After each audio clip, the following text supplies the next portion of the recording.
합니다. 추석에 안면도에 갔다가 추석 당일날 그 화순에 또 장인어른이 계셔가지고 장인어른한테 내려갔는데 광주 옆에 화순이 있거든요. 장인어른이 목포에 가자라고 하셔가지고 목포에 가서 뭐 유달산 보고 케이블카 타려는데 사람들이 너무 많아서 표가 안 팔더라고요. 그래서 못 타고 거기서 장인어른이 완도 가서 하룻밤 자고 가는 게 어떤가 했는데 안 됩니다. 장인어른 저 올라가야 됩니다 해가지고 다시 보성 거쳐서 완도 저기 화순에 갔다가 그래서 다시 하룻밤 자고 어제 올라왔습니다. 다행히 좀 아침 일찍 출발해서 많이 밀리진 않아서 감사하고 한 1000km 좀 더 움직인 것 같아요. 근데 몸은 피곤하지만 그래도 여러분 찾아뵐 수 있는 부모님 있다는 건 굉장히 감사한 것 같아요. 그래서 이번에는 서해안 쭉 훑었는데 어떤 형제가 그러더라고요. 미리 교회가 세워질 곳을 미리 답사하셨군요 라고 얘기를 하더라고요. 그래서 안면도도 세워야 되고 광주도 세워야 되고 저 밑에 완도 뭐 저까지 다 교회가 세워져야 되지 않겠습니까? 그래서 특별한 시간이었다는 생각이 듭니다. 그렇게 돌아도 괜찮겠다는 생각이 들었어요. 예. 추석 보름달을 보면은 더도 말고 덜도 말고 한가위만 같아라라는 말을 합니다. 그래서 여러분들에게 제가 보름달처럼 축복을 해드리고 싶은데, 여러분 보름달이 보면은 부담스럽지가 않죠. 부담스러우십니까? 보름달 보면서 너무 부담스럽다 뭐 이런 생각 안 들잖아요. 그 이유가 뭘까 생각해 보면은 균형을 이루고 있는 모습이기 때문이 아닌가 생각을 하게 됩니다. 그래서 하나님 안에서 균형을 잡힌 삶을 살아가는 건 굉장히 아름다운 것 같고, 그래서 이 추석에 명절을 맞이해서 여러분에게 제가 축복해 드리는 것은 하나님 안에서 균형 있는 삶을 살아가는 사람이 되길 바라겠습니다. 우리 기도하고 말씀 같이 보겠습니다. 기도하겠습니다. 하나님, 저희들에게 추석이라는 명절을 주셔서 가족이 함께 모일 수 있는 그런 또 기회가 되고, 또 함께 이야기도 나누고 또 음식도 나누고 한 자리에 모일 수 있으면서 특별히 또 감사할 수 있는 그런 시간이었기에 특별히 감사를 드립니다. 추석 연휴의 그 마지막 날 같이 모여 이제는 또 육적인 가족이 아닌 영적인 가족이 모여 우리의 영적인 아버지이신 하나님에게 예배를 드립니다. 이 시간 정말 이 추석에 우리 민족이 비는 덕담처럼 정말 풍요롭고 더도 말고 덜도 말고 정말 가득 찬 하나님의 그 은혜와 축복이 가득한 그런 시간이 되길 바랍니다. 저희들의 마음을 하나로 묶어주시고 저희들의 영을 깨워주시고, 특별히 저희들의 전하는 말씀이 전하는 사람이나 듣는 사람이나 동일하게 하나님의 정말 은혜를 경험할 수 있는 시간이 되길 바라고 원합니다. 감사하고 예수님의 이름으로 기도했습니다. 아멘. 요한복음 7장 말씀 보겠습니다. 오늘은 소중한 것을 먼저 하라라는 주제를 정했는데, 강해 설교를 하다 보면은요 주제를 정한다는 게 되게 어려워요. 근데 일단 주제를 잡아봤습니다. 요한복음 7장 8절 말씀부터 10절까지 먼저 같이 한번 읽어볼게요. 오늘은 파워포인트가 없습니다. 다시 한번 여러분 같이 한번 마음을 모아서 요한복음 7장 8절에서 10절까지 한 목소리로 같이 한번 읽어볼게요. 너희는, 거기부터 볼게요. 자, 너희는 명절을, 자 시작. 너희는 명절을 지키러 올라가거라. 나는 아직 내 때가 차지 않았으므로 이번 명절에는 올라가지 않겠다. 이렇게 그들에게 말씀하시고 예수께서는 갈릴리에 그냥 머물러 계셨다. 그러나 예수의 형제들이 명절을 지키러 올라간 뒤에 예수께서는 아무도 모르게 올라가셨다. 세상적인 동생들이 예수님에게 말을 합니다. 가서 예루살렘에 가서 당신이 전하고자 하는 걸 전하십시오 라고 말하니까 예수님은 아직 내 때가 오지 않았다. 그래서 이번 명절에는 내가 올라가지 않겠다. 너희 먼저 가라. 그런 다음에 10절에 예수님께서 형제들이 명절을 지키러 올라간 뒤에 아무도 모르게 올라가셨대요. 여러분, 예수님 거짓말 하신 거예요? 형제들한테는 나 명절 때 안 올라갈 거야 한 다음에 올라간 다음에 조용히 올라가셨어요. 이걸 보면서 어떤 사람들은 예수님이 거짓말 하셨다 라는 사람들도 있습니다. 뭐 그렇게 보면 그렇게 볼 수 있을지 모르겠어요.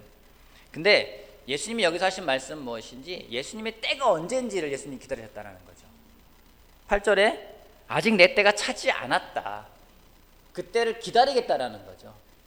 근데 하나님이 예수님에게 말씀을 주시고 예수님이 그 때가 임함을 알고 명절에 예루살렘에 올라가시게 되는 겁니다.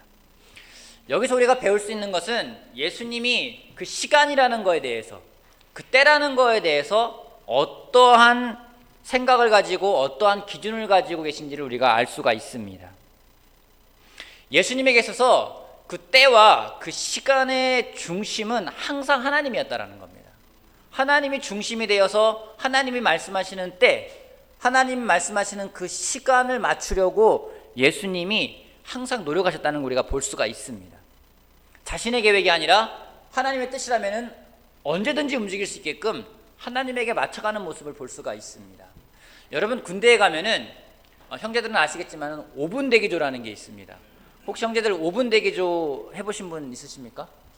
다 해보잖아요. 그죠? 5분 대기조가 뭐냐면은, 자매들한테 군대 얘기해서 죄송하지만은 어떤 상황이 발생하면은 5분 이내에 출동해야 되는 거예요. 그렇기 때문에 그 5분 대기조에 속해하는 그 기간 동안에 그 팀들은 잘 때도 전투화를 신고 잡니다. 전투복도 입고 잡니다. 얼마나 불편하겠어요, 그죠? 그러다가도 항상 군장은 꾸려져 있고 뭔가 갑자기 비상이라는 딱 그런 신호가 뜨면은 그 사람들은 제일 먼저 준비해가지고 5분 이내에 차량에 탑승하고 현장에 출동을 해야 됩니다. 그래서 가끔씩은 막 시간을 재요. 몇 분 내에 출동하는지 와서 점검할 때도 있습니다. 근데 보면은요, 예수님이 약간 영적인 5분 대기조 같아요. 하나님이 뭔가 말씀하시면은 막 즉각 움직이기 위해서 노력하는 모습 볼 수 있다는 거죠. 철저하게 하나님에게 시간에 그 모든 것들을 맞춰놓고 하나님이 원하는 때에 움직일 수 있게끔 준비되어 있는 모습. 하지만 또 굉장히 여유 있는 모습을 우리가 볼 수가 있습니다. 여러분, 하나님이 우리 인간에게 주신 가장 공평한 것이 있다면은 여러 가지가 있겠지만은 그 중에 한 가지가 무엇인지 시간이라는 겁니다. 하나님이 누구에게나 하루는 24시간이라는 걸 주셨어요. 우리 전유명 형제는 막 예쁘고 일을 열심히 할 것 같으니까 너는 하루 26시간. 그리고서는 우리 아내 같은 경우는 좀 쉬는 게 좋은 것 같으니까 너는 20시간. 이렇게 주지 않으셨잖아요, 그죠? 혹시 나는 막 하루가 25시간이라는 없잖아요. 다 똑같이 24시간을 주셨습니다. 또 그리고 한 번 시간이 가면은 되돌릴 수 없게 만들어 놓으셨어요. 이게 하나님이 만들어 놓은 시간에 대한 섭리입니다. 근데 하나님이 공평하게 주어진 시간이지만 이 시간을 사용하는 방법은 사람마다 다릅니다. 그래서 그 사람의 사용하는 시간을 보면은 그 사람의 많은 것들이 담겨 있는 걸 알 수가 있습니다. 가장 중요하게 생각하는 것에 시간을 많이 사용을 해요. 또 그 사람이 어떠한 목적을 가지고 무엇을 중요하게 생각하는지는 그 사람이 시간 쓰는 걸 보면 알 수가 있습니다. 공부가 중요한 사람들은 공부하는 데 시간을 많이 쓰겠죠. 또 사람을 중요하게 생각하는 사람은 사람과 보내는 시간에 많이 시간을 쓸 겁니다. 휴식을 중요하게 생각하는 사람은 휴식을 취하는 데 시간을 많이 쓸 겁니다. 또 이 시간이라는 것은 그 사람이 하나님에 대해 어떠한 마음을 가지고 있는지를 보여주는 하나의 도구입니다. 하나님을 중요하게 생각하는 사람은요, 하나님하고 시간 보내는데 그 사람이 많은 시간을 쓸 겁니다. 또 하나님이 주셨다는 시간이라는 생각이 있는 사람은 그 시간을 허투루 사용하지 않을 것입니다.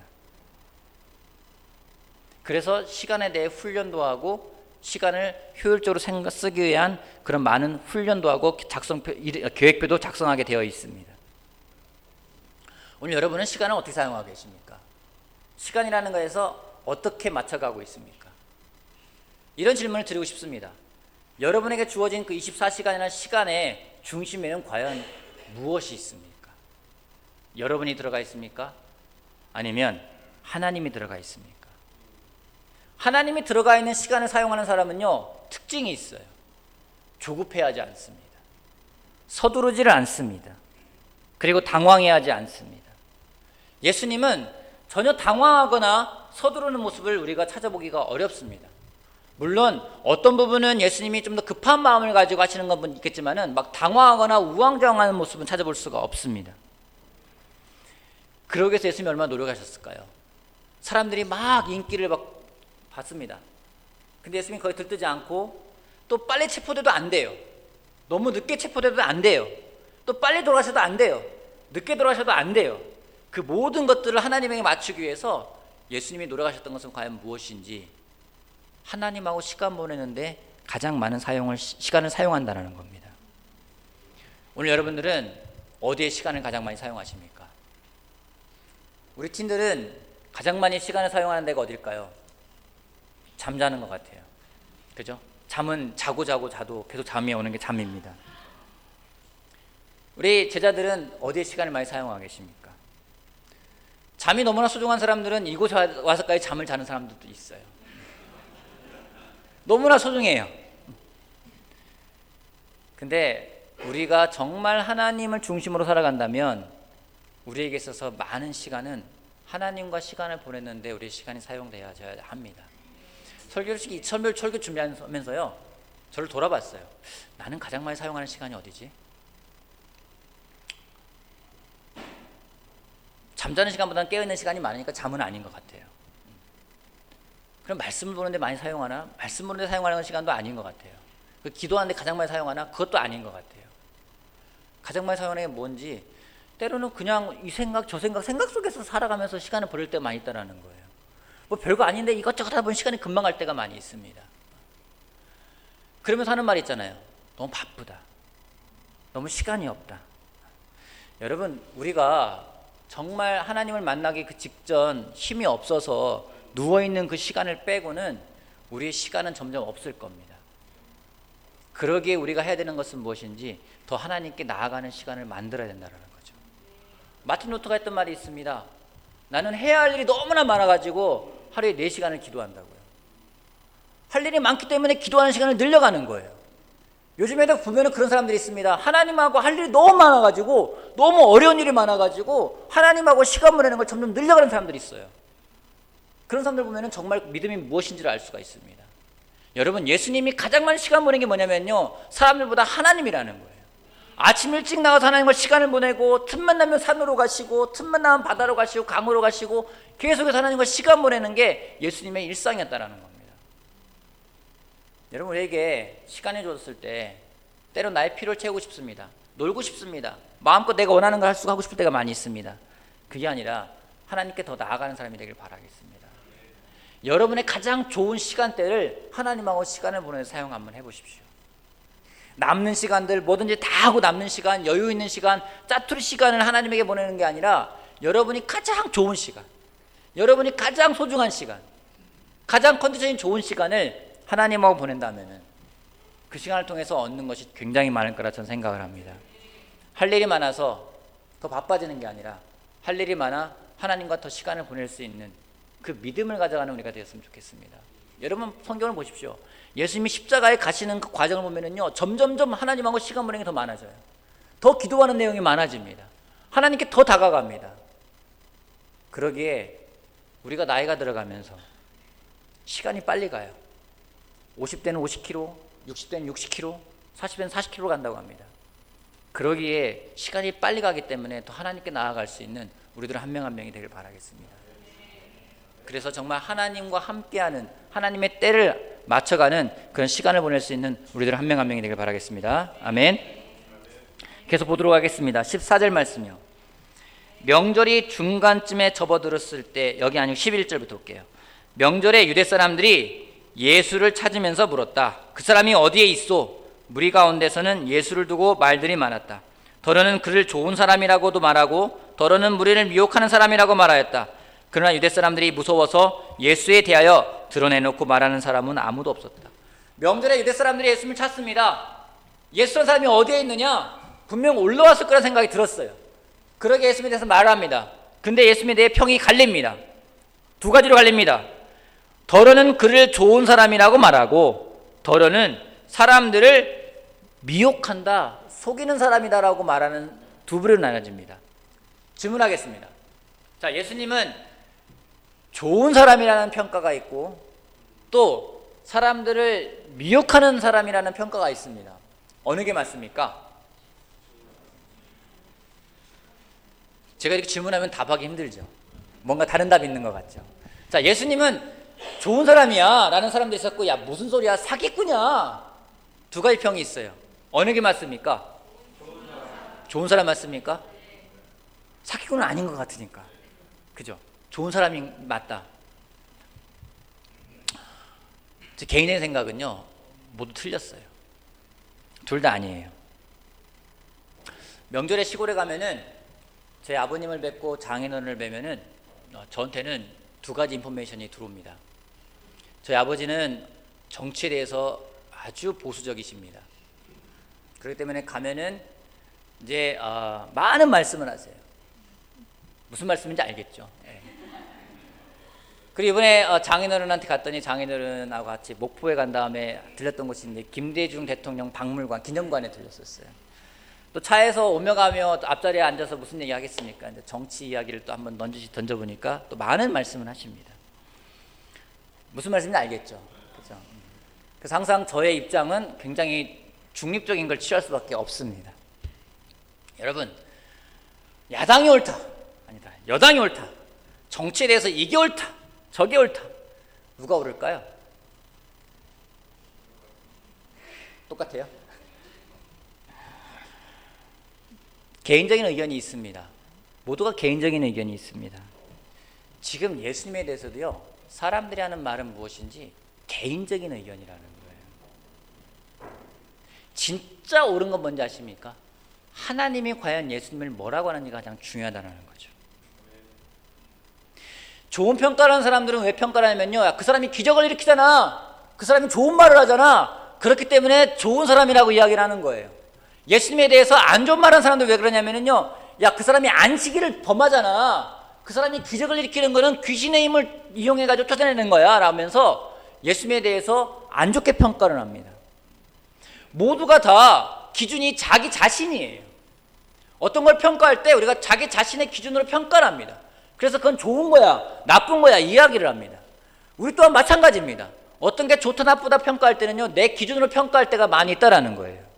근데 예수님에 대한 정말 옳은 평판이 뭐냐면요, 하나님이 과연 예수님을 뭐라고 했는지를 보면 된다는 거죠. 근데 우리가 똑같은 오류에 범할 때가 많이 있습니다.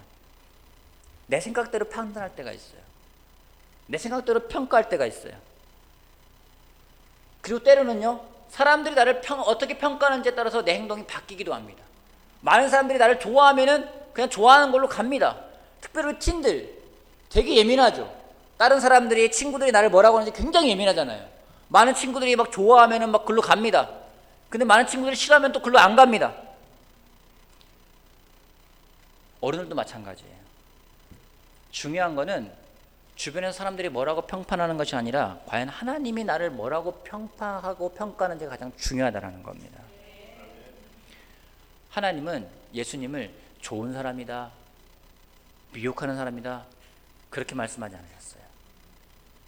하나님의 아들이라고 평가하셨어요. 근데 사람들은 그 어느 누구도 하나님의 아들이다라고 말하는 사람은 아무도 없었다라는 겁니다. 오늘 여러분들은 무엇인가를 평가할 때, 또 누군가에서 평가를 받을 때 어떻게 평가하고 반응하고 계십니까? 우리의 중심이 좀 하나님이 되기를 바라겠습니다. 사람들이 예수님에 대해서 좋은 평가를 하지 않아요. 15절 말씀 보면은요, 같이 읽어볼까요? 유대 사람들이. 자, 시작. 유대 사람들이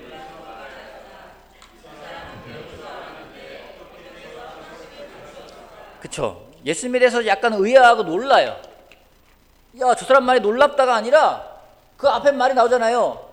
저 사람 배우지도 못한 사람인데 어떻게 저런 걸 갖추었지? 이거는 긍정적인 평가라고만 볼 수가 없는 겁니다. 배우지도 못했는데 어떻게 저렇게 말하지? 앞에 전제 조건이 깔려 있어요. 사람들이 예수님을 받아들이지 못한 이유가 무엇 때문인지 그 앞에 있는 전제 조건 때문이에요. 눈에 보여지는 것들이요. 배우지 못한 사람의 말이야.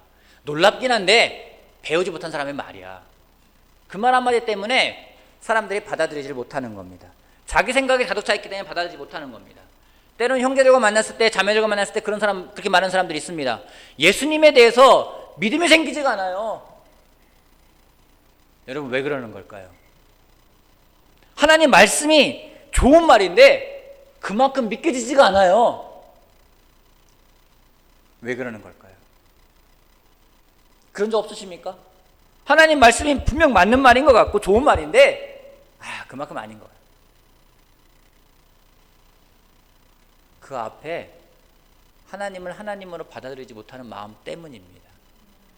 예수님을 하나님의 아들이라고 받아들이지 못하는 마음 때문이에요. 여러분, 솔직히요, 많은 걸 논할 수가 있습니다. 부활이 사실이냐, 기적이 사실이냐. 여러분, 예수님이 하나님의 아들이라는 걸 받아들이면은요, 그 모든 것들은 아무런 의심이 없어요. 하나님의 아들이잖아요. 하나님이시잖아요. 하나님이 그걸 못하겠습니까? 무리를 걷는 게 대수겠습니까? 죽은 사람을 살리는 게 대수겠습니까? 그분이 부활하는 게 그 어려운 일이겠습니까? 근데 우리가 그걸 못 받아들인다라는 거예요. 아, 인간인 하나님, 우리가 똑같은 육체의 몸을 갖고 오신 하나님, 거기에는 되게 공감을 해요. 그렇지. 근데 하나님의 아들이라는 것에 대해서는 그만큼 못 받을 때가 많이 있다는 거죠. 그러게 우리가 갈등할 때가 많이 있습니다. 여러분, 예수님을 하나님의 아들로 받아들이고 싶다라면은 그냥 하면 안 돼요. 고민해 봐야 됩니다. 씨름해야 됩니다. 그러면서 하나님 받아들이잖아요. 그때는 하나님을 내가 믿는다라는 표현을 쓰는 게 아니라, 그때는 우리가 어떤 표현을 쓰는지 내가 하나님을 만났다라는 표현을 쓰게 됩니다. 우리가 하나님을 만나야 합니다. 하나님을 만나면, 예수님을 만나면 그분이 어떤 분인지 더 잘 알 수 있게 됩니다. 그냥 전해지는 말로가 아니라 우리가 그 믿음을 가져가야 돼요. 우리 티나이들한테 가르치는 거 그거 아니겠습니까? 내가 만난 그 하나님을, 내가 만난 그 예수님을 만나게끔 도와주려는 거 아니겠습니까? 그냥 지식적으로 알려주기 때문에 아이들한테는요, 고민이 되는 거예요. 분명 엄마 아빠 말이 맞는 것 같은데 난 그만큼 믿음이 없는 것 같아. 그 아이들이 하나님을 만날 수 있게끔, 예수님을 만날 수 있게끔 같이 씨름해야 돼요. 같이 레슬링을 해야 돼요. 같이 갈등도 해야 됩니다. 그러면서 기도도 해야 됩니다. 그 가운데 예수님을 만난다면은 그런 고민들은 사라질 것입니다. 오늘 여러분 가운데 말씀에 대해 믿음이 없다면 여러분 하나님을 만나러 가십시오. 기도하러 가십시오. 하나님하고 시간을 보내는데 소홀히 하지 않길 바랍니다. 더 철저하게 하나님께 매달려 보십시오. 그때 하나님을 만나는 놀라운 기적이 있을 거라 저는 생각을 합니다. 그렇게 말하는 사람들에게 예수님 말씀하십니다. 16절, 예수께서 그들에게 대답하셨다. 나의 가르침은 내 것이 아니라 나를 보내신 분의 것이다. 하나님의 뜻을 따르려는 사람은 누구든지 이 가르침이 하나님에게서 난 것인지 내가 내 마음대로 말하는 것인지 알 것이다. 자기 마음대로 말하는 사람은 자기의 영광을 구하지만 자기를 보내신 분의 영광을 구하는 사람은 진실하며 그 사람 속에는 불의가 없다. 예수님 말씀하십니다. 저 사람이 어떻게 저런 말을 하지? 라고 말했을 때 지금 내가 하는 말은 내 말이 아니라 나를 보내신 분의 말이야 라고 말합니다. 이 구절을 보면서 제가 생각을 좀 많이 했어요. 왜냐면은 이거는 설교와 연관되기 때문입니다. 여러분, 설교가 위험해질 때가 있습니다. 언제 설교가 위험해지는지 아십니까? 제가 전하는 말이 가장 위험할 때가 언제일 것 같습니까? 하나님 말이 아니라 내 말을 전할 때. 맞아요. 내 말을 전할 때가 있어요. 저도 그런 오류를 범한 적이 꽤 있습니다. 내가 전하고 싶은 말을 전하면서 말씀을 인용을 해요. 말씀이 전해지는 게 아니라 내 생각이 전해질 때가 있어요. 이 부분에 대해서는 미성숙하게 설교했던 적도 있습니다. 전하고자 하는 내용을 미리 정해놓고 성경 말씀을 찾아서 전할 때가 있어요. 대학원에서 요즘 2학기 다니고 있는데 설교학이라는 걸 배웁니다. 설교를 학문적으로 배워요. 그 첫 번째 책을 딱 펴면은 첫 번째 항목에 질문이 나옵니다. 그 질문은 사람을 딱 생각에 잠기게 만들어요. 그 질문이 그런 내용이었어요. 책을 읽는데 얼마 전에 앞에 그런 나오네요. 과연 인간이 하나님을 전할 수 있을까? 과연 인간이 하나님에 대해서 말할 수 있을까? 여러분의 대답은 무엇입니까? 과연 인간이, 피조물이 자기를 만든 창조주에 대해서 말할 수 있을까? 말할 수 없어요. 그죠? 근데 여기서 제가 설교할 수 있는 이유가 무엇인지 아십니까? 여러분들이 누군가한테 말씀을 전할 수 있는 이유가 무엇인지 아십니까? 여러분의 것을 전하는 것이 아니라 그분이 주신 걸 전하기 때문이에요. 예수님이 말씀하십니다. 나는 지금 내 말을 하는 게 아니야. 나를 보내신 분이 나한테 주신 말씀을 하는 거야. 그러기에 파워가 있는 겁니다. 예수님 말씀이 왜 놀라웠는지는요, 예수님이 개인 생각을 말한 것이 아니라 하나님의 말씀을 전했기 때문이에요. 오늘 여러분은 과연 무엇을 전하고 있습니까? 여러분이 전하고 싶은 것은 과연 무엇입니까? 제가 항상 깨어있으려고 노력하는 게 그거예요. 오늘 내가 전하는 말이 과연 무슨 말을 전하고자 하는 건지, 하나님이 나를 사용하시길 원하는데 내가 하나님을 사용하는 건지 하나님이 나를 사용하는 건지. 우리는요 솔직히 내가 하나님을 사용하고 싶을 때가 많아요. 그래서 하나님의 영광을 구한다고 하지만 내가 영광을 받지 못하면 기분이 상합니다. 자존심이 상해요. 여러분이 전도를 합니다. 저도 전도를 할 때가 있습니다. 이런 전도지를 사람에게 전해줍니다. 그 사람이 받습니다. 받고 본 다음에 휴지통에 버릴 때가 있어요. 그럼 제가 달려갑니다. 그 사람을 불러 세웁니다. 받기 싫으면 받지 말지 왜 이걸 쓰레기통에 버리냐고 얘기를 해요. 전하는 사람 마음도 생각해줘야 될 거 아니냐고 이야기를 해요. 여러분, 제가 그렇게 말한 거는 왜 그렇게 말했을까요? 하나님의 영광 받지 못해서? 아니에요. 내가 기분 나쁜 거예요. 우리가 올드 크리스찬 되어 가면서요, 점점점 나이가 먹어가면서 제가 느끼는 건 뭔지, 내가 영광 받고 싶어요. 우리가 다른 사람을 굉장히 존중해 줍니다. 저에 대해서 이제는 많은 형제 자매들이 오빠라고 부르는 사람이 드물어요. 분명 몇 년 전까지만 해도 오빠라고 불렀던 사람이 이제는 저한테 목사님이라고 부릅니다. 불과 몇 년 전까지만 해도 형이라고 불렀던 사람이 이제는 저한테 목사님이라고 부릅니다. 제가 생각해 봤어요. 하루는 왜 저 자매는 나를 오빠라고 안 부르고 목사님이라고 부르는 걸까? 거리감을 느껴지는 건가? 왜 쟤는 나를 왜 형이라고 안 부르고 목사님이라고 부르지? 그래서 불렀어요. 야, 그냥 형이라고 불러. 그러니까 하는 말이 있어요. 어떻게 형이라고 불러요? 목사님이라고 불러야죠. 근데 거기에 어떤 게 달리는지 아십니까? 상대방을 존중해 주는 것도 있는데 그만큼 나도 존중받고 싶은 마음이 있는 거예요. 솔직히 우리가 쉽게 삐집니다. 나이 들어가면서 점점 삐져요. 나이가 먹을수록 쉽게 삐져요. 뭐에 삐지는지 아십니까? 내가 존중받지 못하면 삐져요. 여기 보면은 예수님은 정말로 하나님의 영광을 구했기 때문에 사람들이 예수님에 대해서 뭐라고 평가하는지 중요하지가 않았어요. 그냥 하나님의 영광 받으면 되는 거예요. 우리도 물론 압니다. 내가 먹든지 마시든지 무엇을 하든지 하나님의 영광을 위해 하겠습니다라고 시작을 했는데, 내가 전하는 것이 하나님이지만은 내가 무시받으면은요, 내가 못마땅한 거예요. 속이 상해요.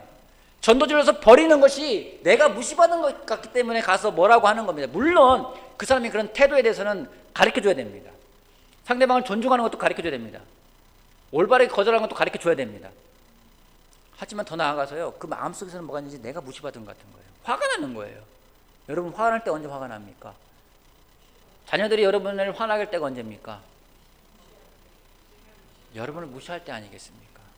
여러분 말을 정말로 우리 아이들 말만 떠나 이렇게 씹을 때, 요즘 씹는 말도 안 써요. 쌩깐단 말을 써요. 말해 듣지도 않고서 쳐다도 안 볼 때 무시하는 것 같잖아요. 내가 말해도 남편한테 말해도 남편이 말을 안 듣는 것 같아요. 아내가 말해도 말 안 듣는 것 같아요. 나를 투명인간 취급할 때, 또 기분 나쁘면 그렇게 말을 해요. 투명인간 취급을 해요. 상대를 안 하려고 할 때가 있어요.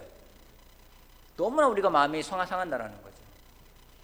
과연 하나님을 전하는 데 있어서 오늘 우리가 추구하고자 하는 영광이 무엇인지를 우리가 다시 한번 보길 바랍니다. 하나님의 영광을 취하는 것인지 나의 영광을 취하는 것인지. 많은 사람들이 하나님의 영광을 취한다고 하면서 많은 행동들을 합니다. 어떤 사람들은 금식을 합니다. 어떤 사람은 기도도 합니다. 그러고 와서 이야기합니다. 제가 금식도 해봤습니다. 제가 기도도 해봤습니다. 그러면서 어떤 부분 이야기할 때가 있어요. 근데 금식하고 기도하면서 정작 하나님의 조언을 구하거나 성경적인 조언을 구하지 않고 자기 생각을 이야기할 때도 많이 있습니다. 예수님은 그런 사람들에 대해서 분명히 말씀하고 계십니다. 하나님의 뜻을 따르려는 사람인지 아닌지가 거기서 드러난다는 거예요. 하나님의 뜻을 따르는 사람은요, 알아요. 내가 지금 구하고 있는 게 뭔지를 알아요. 여러분, 저도 마찬가지예요. 저의 영광을 구하고 싶을 때가 있어요. 근데 그냥 하나님의 영광 받으면 그걸로 만족한다면 우리는 그만큼 상처받지 않을 겁니다. 그만큼 자존심 상해하지 않을 것입니다. 여러분, 내가 자존심 상하잖아요. 그 다음 나오는 행동이 무엇인지 여기 있는 사람들의 행동과 똑같아요. 20절 말씀 보겠습니다. 19절. 모세가 너에게 율법을 주지 않았느냐? 그런데 너희 가운데 그 율법을 지키는 사람은 한 사람도 없다. 어찌하여 너희가 나를 죽이려고 하느냐? 무리가 대답하였다. 당신은 귀신 들렸어. 누가 당신을 죽이려고 한단 말이에요. 말하다가 말 안 되면은요, 뭘 하는지 말꼬리 잡고 싸워요, 이제는. 그럼 말꼬리 잡고 싸우다가 그 사람을 굉장히 비하합니다. 뭐라고 비하하는지 아십니까? 마지막에 하는 말이 있어요. 말하다가 말이 안 통하잖아요. 한마디예요. 미친 거 아니야? 꼭 그 말을 써요. 미쳤구나 저거. 상대방이 완전 본질이 흐려진다라는 거죠. 예수님이 전하는 건 하나님 말씀인데 그들이 이제는 그걸 받아들이지 못하는 거예요. 자존심 상한 거예요. 너희는 날 죽이려고 한다. 나 죽이려고 하지 않는데 왜 저렇게 말하지? 기분 나쁜 거예요. 그러니까 그 앞에 있는 말은 다 잊어버리고 그 말 하나 잡고서는 싸우는 겁니다. 그 사람을 공격하는 겁니다. 오늘 우리가 예수님을 정말 예수님을 받아들이고자 한다면, 또 하나님의 영광을 정말 나타내고 싶구나 한다면 우리한테 필요한 것은 우리를 더욱더 비우는 마음입니다. 예수님이 하나님과 기도하면서 하나님과 시간 보내면서 하셨던 것은 계속 예수님의 마음을 비우는 거였습니다. 자신을 계속 버리는 거였습니다. 그러기에 우리에게 말씀하십니다. 자신을 버리지 않으면 예수님을 따를 수 없다고 이야기하고 있어요. 예수님의 영광을 우리가 같이 구하고 싶다면은 계속해서 버려야 된다는 겁니다. 근데 우리가 버리기보다는요, 계속해서 갖고 있으려고 할 때가 많이 있습니다. 점점점 더 갖고 싶어져요. 점점 더 가져야지만 안정감이 갈 때가 있습니다. 하지만 성경은 계속 버리라고 이야기하고 있습니다. 계속 비우라고 이야기하고 있습니다. 여러분, 버버행이라는 말이 있어요. 버리면 버릴수록 행복해진다는 말이 있습니다. 버릴 때 진짜 채워짐을 우리가 경험할 수 있을 것입니다. 오늘 여러분은 채우기를 원합니까? 버리기를 원합니까? 저는 하나님의 영광을 구하는 사람으로서 더 우리를 버리고 정말 하나님의 영광을 정말 더 드러낼 수 있는 그런 사람이 되길 바라겠습니다. 나를 채우면 채울수록 하나님의 영광을 못 받으세요. 하지만 버리면 버릴수록 하나님은 영광을 받으시는 분임을 우리가 기억하길 바라겠습니다. 우리가 버릴 때 저는 믿습니다. 이 명절 추석에 보름달이 꽉 찬 것처럼 하나님이 하나님의 영광으로 우리의 삶을 꽉 채울 거라는 확신이 있습니다. 그래서 하나님의 영광이 가득 찬 삶을 살아가기 위해서 더 버리고 하나님과 시간을 보내는 우리들 한 명 한 명이 되길 바라면서 말씀 마치겠습니다.